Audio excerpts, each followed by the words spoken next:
depressed, frustrated, sad, confused. You want answer. Let's talk. Give me a message sa page ko sa Philippine Dating Coach and you can have one-on-one coaching with Coach Baze, your dating coach. Just please subscribe to my channel and hit the bell button. You guys know me for a very long time. This channel, it's been 5 years and almost 6 years na actually. At alam nyo, ang isa sa mga pinaka-part na kilala nyo ako, hindi ako nagtuturo ng BS. I never teach that, di ba? Hindi ako nagtuturo ng mga BS teachings. And when we talk about law of attraction, may mga opinion ako na yes at may mga opinion ako sa part na no. Kasi kung gagamitin mo lang ang law of attraction, tapos ang mind mo is mafo-focus lang to get your ex back, then it's not law of attraction. It's just pure kabaliwan. Because what you are doing is you are just focusing your mind, thinking about your ex. It's not absolutely law of attraction. It's pure obsessing yourself. Pero at the same time, I do believe na ang law of attraction ay nagwo-work din. But just to counter that one, pinakamaganda sigurong pag-usapan kung paano nga ba gamitin ang tamang way ng law of attraction. Kasi ang law of attraction, matagal ng teachings yan eh. And marami nang nagpatunay na totoo naman yan. Marami din nagsasabi na another BS lang yan, di ba? Anyways, saan ba tayo lulugar?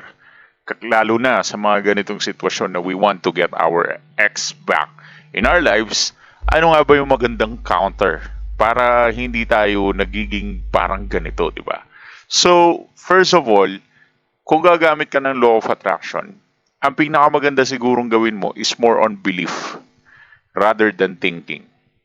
Kasi if you will think na you are confident and get your ex back, confident and get my ex back, confident and get my ex back, then ino-obsess mo lang yung sarili mo na isipin yung ex mo na babalik sa'yo. And because of that imagination, you will become more and more obsessed about that thing. Absolutely, law of attraction will work. Pero eto yung encouragement na gusto kong gawin sa'yo. Imbis na isipin mo na babalik yung ex mo, isipin mo na lang na you are more than enough. You are the character that you wanted to be. Think about yourself as a very high-level elite being or whatever it is. Tawagin mo man delusional lang sarili mo, it doesn't matter. As long as you will build your self-esteem and self-confidence within you. You should think about yourself. You should give yourself more and more power. Isipin mo na ikaw ang pinaka-the best sa buong mundo.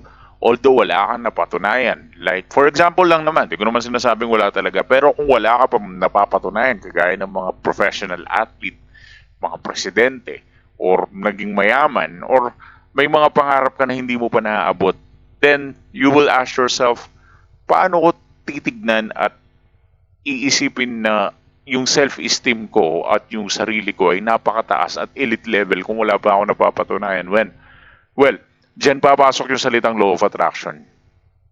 Gets nyo ba? Dyan papasok yung salitang law of attraction. Now, ang law of attraction, mabibigyan ka niya ng value, lalo na kapag nag-focus ka about yourself. It's not about your ex. Oh boy, shut up. Do not think about it's all about your ex. It's all about yourself. It's not your ex, it's yourself, okay? Dapat palitan mo ng terminology na ex, gawin mo ng self. Kasi hindi naman nawala ang ex mo eh. Ikaw lang talaga yung nawala.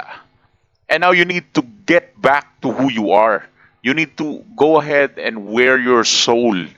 Kailangan mo ulit bumangon, kailangan mo ulit tumayo. So the law of attraction will work.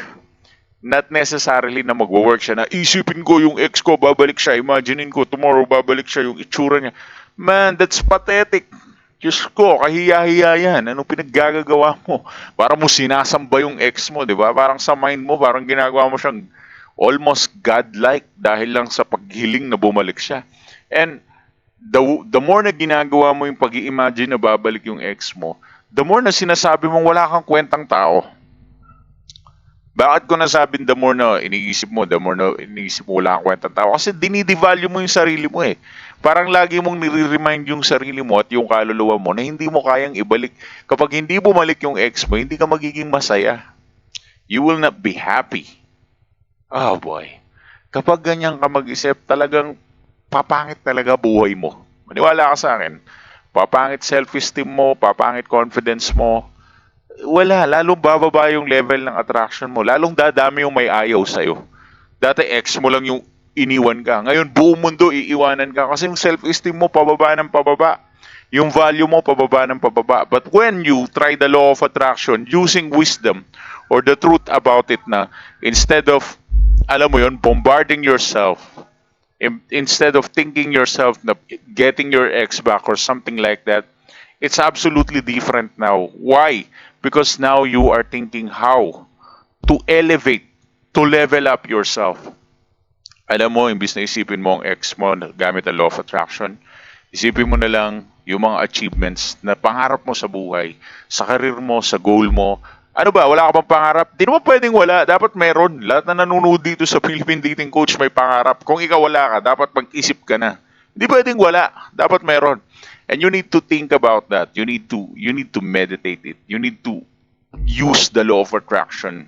You need to use your main belief para kumagat. 'Di ba? Kailangan mong gamitin yung belief mo. Kailangan mong magbigay ng tama para at the same time you will be having this kind of, impact sa life mo. So if you want to get your ex back, oh no no no no, that's not the term. If you want to get yourself back, then you can get everything back in your life. Does that make sense? Just get yourself back and you can get everything in your life. That's how it works. Huwag mong pagurin ang sarili mo. You just need to do that appropriately and properly. And I do believe na kapag binalik mo ang sarili mo, hindi lang ex mo ang babalik. Baka buong mundo haharapin ka ulit para ibigay ang favor sa'yo.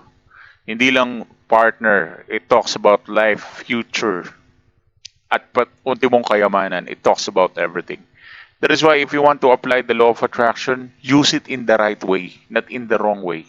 I never teach BS, okay? So, you can trust me with that. We've been for a very, very long time na magkakaibigan na tayo for 5 years. You know me, I've never teach that, okay?